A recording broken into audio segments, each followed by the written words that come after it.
Hello guys, you're welcome back. So today we are going to be making this corset top. Remember we drafted it in the last video. If this is something you would like to learn, kindly stay tuned to the end of this video.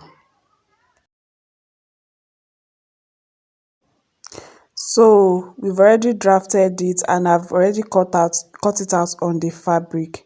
Then I added half an inch allowance to the upper part of the cup. So that's the allowance we are going to use it to join it with the cup. Then I went ahead to cut my lining and I added interface to this. We are setting this aside for now. The next thing we are going to do is to cut the fabric that we are going to use to cover our cup. So just take a piece of your fabric, then just fold it. Just look at the way I'm doing, fold it, then you cut it in a circular form. So that's the fabric that we are going to be using to cover our cup.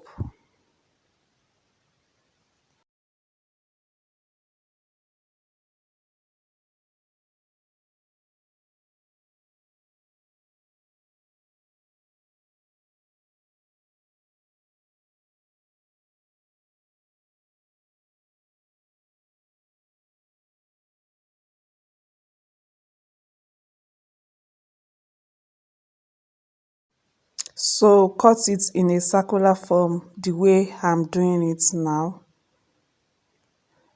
Then after cutting it, you are just going to notch the midpoint of this fabric that you just cut. Just notch the midpoint like I'm doing now. Then now lay it flat on your table.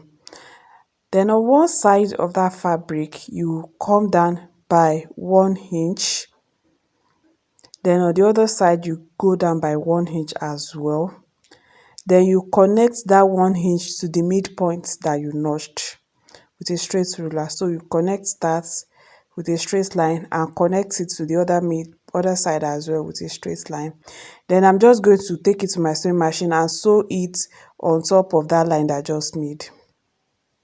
So now I finished sewing it, and the next thing I want to do is just to give it a good press to make it lie flat. So after ironing it, I place it on my cup. I'm going to place it with the wrong side of the fabric facing the right side of the cup. Then I'm just going to take it to my sewing machine and just sew it round. So this is what it looks like after sewing it. Then I'm just going to cut off the excess fabric.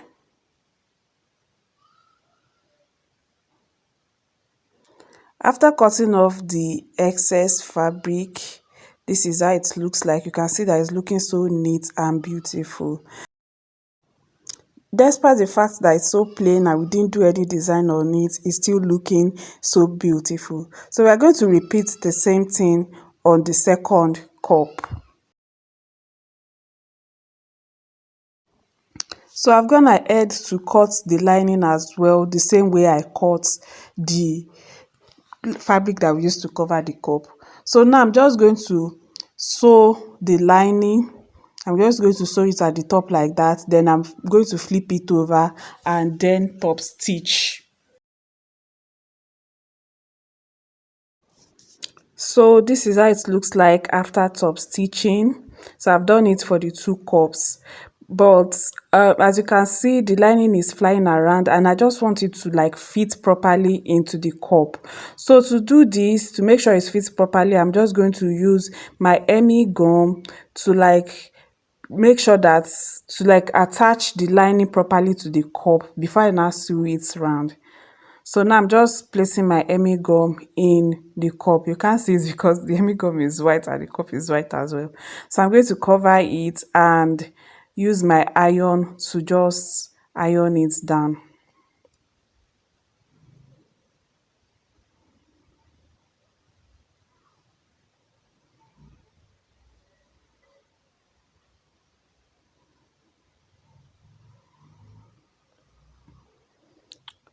So now the lining is sitting properly inside the cup. So I'm just going to cut off the excess lining. Then I'm taking it to my sewing machine to sew it round. I'll repeat for the second cup as well. So I've done that for the 2 cups and I'm going to set that aside.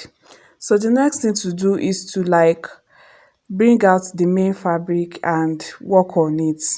I'm going to place the pattern paper on the clothes, and this is to guide me as to where the dart is. So I'm just going to notch where the dart is on the fabric. So after notching it, I'm going to like take it to my sewing machine and just take in the dart and attach the boning casing to it.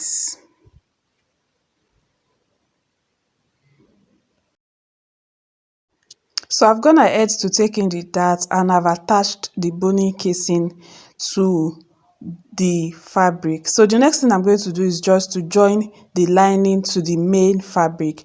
To do this, I'm going to place the right side of the lining facing the right side of the fabric. Then I'm just going to like sew it at the top part at this side there and there as well. Then I'm going to flip it over, top stitch, and give it a very good press.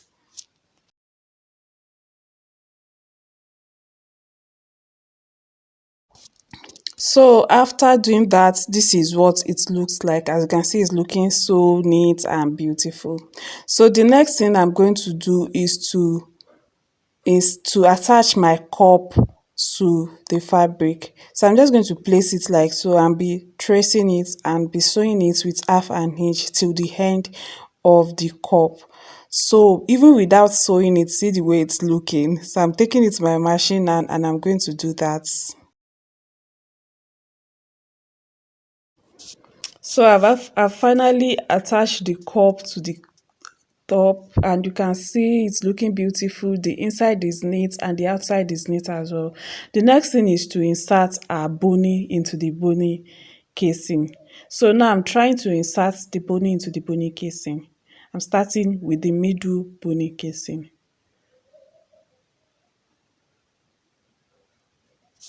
So the thing about this bony that I'm adding to it is that you cannot sew on top of the bony.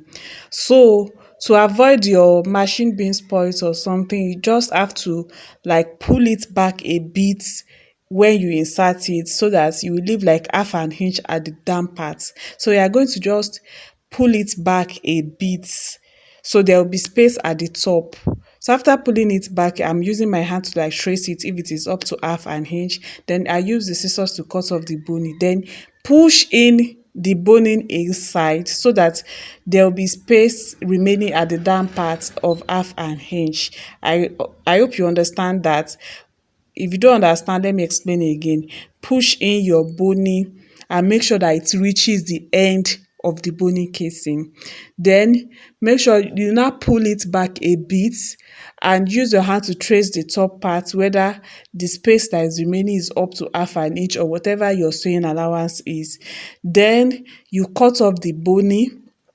After cutting off the boning, you push in the boning again so that the boning will be reaching the top part of the boning casing and there will be space for sewing allowance at the down part.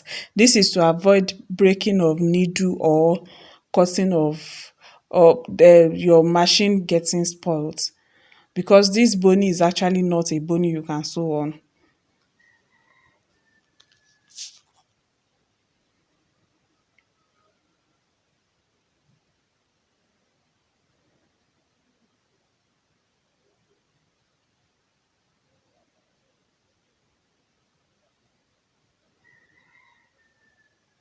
So that's that. The next thing is I'm going to take it to my machine and sew it at the down part. I'm setting it aside now to work on the back panel.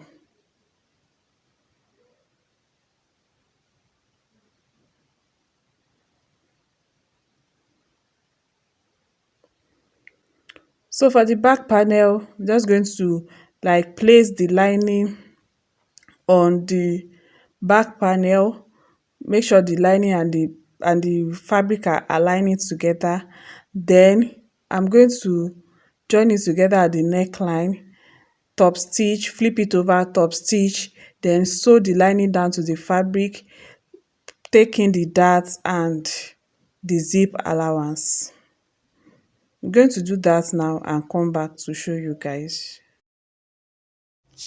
So I've gone ahead to do all these things. I've taken it with that and I've made sure I added the zip allowance and I gave it a very good press. The next thing is to attach my zipper to the back panel. This zipper I'm using is not the same color with the fabric. This is because it is a tutorial. If you are sewing for a client or for yourself, make sure you use a zipper that is the same to the fabric. So I've sewed the zipper to the back panel. Then I'm just going to place the front panel to the back panel and use the 1.5 inch seam allowance that we left the other time to join it together at the side. If you are going to like sew it top, you are supposed to turn it at the down part and add more allowance to it. But because I'm joining this part to a skirt to make a gown, I'm leaving it like this. So I'm just to take it to my sewing machine now. So this is the final look of the outfit. You can see it's looking so beautiful and neat. Thank you so much for watching this tutorial. Let me know in the comment section which part of this tutorial you enjoyed. Please like this video and subscribe to this channel, and I will see you in the next one. Bye.